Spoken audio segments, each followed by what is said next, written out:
واقعی یہ بخاری مسلم دونوں میں حدیث ہے. اما عائشہ کہتی ہیں نبی علیہ السلام کی وفات سے کچھ عرصہ پہلے سیدہ فاطمہ کے کان میں ایک بات کہی نبی علیہ السلام نے، وہ رو پڑی. پھر ایک اور بات کہی، وہ مسکرا پڑی. تو میں سیدہ فاطمہ سے پوچھتی رہی کہ مجھے بتاؤ نبی علیہ السلام نے تم سے کیا بات کی تھی؟ تو وہ اوائڈ کرتی رہی. جب نبی علیہ السلام فوت ہو گئے نا، اس کے بعد سیدہ عائشہ کہتی ہیں میں نے کہا فاطمہ میں تمہاری ماں لگتی ہوں، ماں ہونے کے حق کے سبب جو میرا حق ہے تم پہ، اس حق کے سبب میں تم سے پوچھتی ہوں کہ نبی علیہ السلام نے تمہارے کان میں کیا بات کی تھی؟ تو انہوں نے کہا ہاں میں اب اپنے باپ کا راز بتا دیتی ہوں. نبی علیہ السلام نے مجھے کہا تھا کہ ان قریب میں فوت ہونے والا ہوں. اللہ نے وحی کے ذریعے بتا دیا. اس پہ میں رو پڑی. اور پھر آپ صلی اللہ علیہ وآلہ وسلم نے دوسری دفعہ میرے کان میں یہ بات کہی کہ میرے اہل بیت میں سب سے پہلے مر کے تم میرے تک پہنچو گی، اور وہ بھی 6 مہینے کے بعد فوت ہوگی. اور کیا تم اس بات پہ خوش نہیں ہو کہ تم جنتی عورتوں کی سردار ہو؟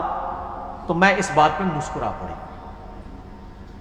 اور ترمذی میں الفاظ ہے کہ حسن و حسین جنتی نوجوانوں کے سردار ہیں اور سیدہ فاطمہ جنتی عورتوں کی سردار.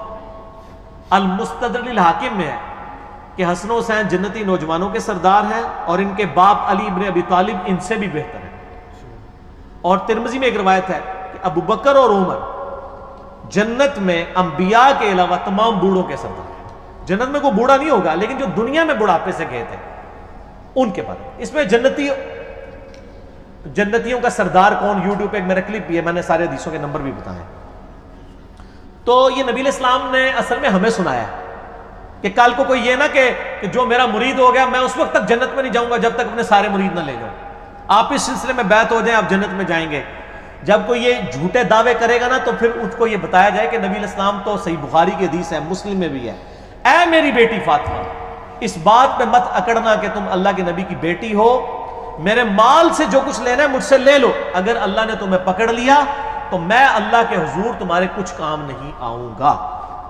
یہ سمجھانے کے لیے تھا، یہ نہیں ہے کہ انہوں نے پکڑا جانا تھا. جیسا پنجابی کے اندر نا کہنا تینوں تو سنانا نو نو، کہنا بیٹی کو اور سنانا بہو کو.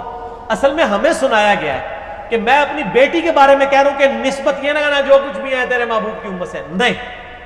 نسبت کو ہم مانتے ہیں لیکن عمل بھی. سیدہ فاطمہ کو نسبت کا فائدہ ہوا ہے لیکن ان کا عمل بھی ہے نا جی. ان کے بچے قربان ہوئے ہیں، ان کا خاوند قربان ہوا ہے، ان کی اپنی قربانی ہے. یہ بات کہنا سوکھا ہے. صحیح بخاری میں حدیث ہے.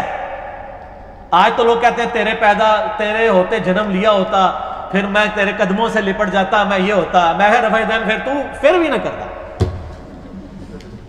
کیونکہ رفع دین کرنا تنوں کہنا سی مکھیاں مارتا ہے تے قدمہ نہ لپٹنا سی. یہ بات کہنا ہو سکتا ہے ابو جہل ہی ہوتا، ضروری ہے ابو بکر عمر عثمان والی ہوتا. صحیح بخاری میں ہے عبداللہ ابن مسعود کہتے ہیں نبی علیہ السلام خانہ کعبہ میں نماز پڑھ رہے تھے اور ہم دیکھ رہے تھے. عقبہ بن نبی معیط نے لا کے ایک اوجڑی اونٹ کی، اتنی بھاری اوجڑی نبی علیہ السلام کے مبارک گردن پہ رکھ دی جب سجدے کی حالت میں. آج رسول سے اٹھنے نہیں ہو رہا، اتنا وزنی. عبداللہ بن مسعود کیا صحابی نہیں تھے یار؟ صحابہ نے جا کے حضرت فاطمہ کو کہا کہ یہ اجڑی ہٹائیں، کیونکہ سب کو یہ پتا تھا کہ پھینٹی لگ جائے گی وہاں پہ. حضرت رکھی کس نے تھی؟ صحیح بخاری میں آتا ہے یہ عقبہ بن نبی معیط نے. یہ لیڈر تھا کفار کا؟ ہاں ولید بن عقبہ، اسی کا بیٹا ولید بن عقبہ جس کو کوفے کا گورنر لگایا. مسلم شریف میں آتا ہے حضرت عثمان کے دور میں شراب پی کے نماز پڑھاتا تھا، جس کی وجہ سے حضرت عثمان کے لوگ صحابہ خلاف ہو گئے. شہادت عثمان کے اصلی اسباب صحیح بخاری، جعلی اسباب نہیں. یہ اس کا باپ عقبہ بن ابی معیط. حضرت فاطمہ نے آ کے وہ اجڑی ہٹائی. ٹھیک ہو گیا جناب. یہ بات کہنا آسان ہے، حضرت فاطمہ نے بڑی قربانیاں دی ہوئی ہیں، ایویں نہیں جنتی عورتوں کی سردار ہیں. تو صحیح مسلم میں سالم بن سعد السعدی کہتے ہیں اللہ کی قسم مجھے پتا ہے کہ غزوہ احد کے موقع پر جب نبی علیہ السلام کو زخم لگا تھا تو کس نے زخم دھویا تھا اور کس نے مرہم پٹی کی تھی؟ مولا علی نے زخم کو دھویا تھا. پانی ڈالتے تھے، سیدہ فاطمہ دھوتی تھی. جب خون نہیں رکتا تھا تو سیدہ فاطمہ نے کاٹن کا کپڑا جلا کے اس کی راکھ حضور کے زخم پہ رکھی تو تب جا کے خون رکا. اسی لیے میں کہتا ہوں بچہ ہی ہوتا ہے. باقی کسی صحابی کی عقیدت نبی علیہ السلام کے ساتھ وہ نہیں ہو سکتی تھی جو حضرت علی اور فاطمہ کی تھی، کیونکہ حضرت علی کو تو حضور نے پالا ہوا تھا. فاطمہ ویسے بچی تھی. اولاد تو اولاد ہی ہوتی ہے میرے بھائی, اولاد سے آگے کوئی نہیں ہو سکتا. لہذا یہ جو کہا گیا نا کہ سیدہ فاطمہ کے حوالے سے کہ تم اس بات پہ نہ کرنا کہ تم اللہ کے نبی کی بیٹی ہو, یہ ہمیں بتایا گیا تاکہ کوئی صرف نسبت پر لائے کر کے نہ بیٹھ جائے. اور یہ جملے تو نبی اسلام کے بارے میں بھی قرآن میں آئے, یہ دعا صرف اللہ ہی سے. اس میں پہلے صفحے پہ آپ دیکھیں نا, اللہ تعالیٰ نے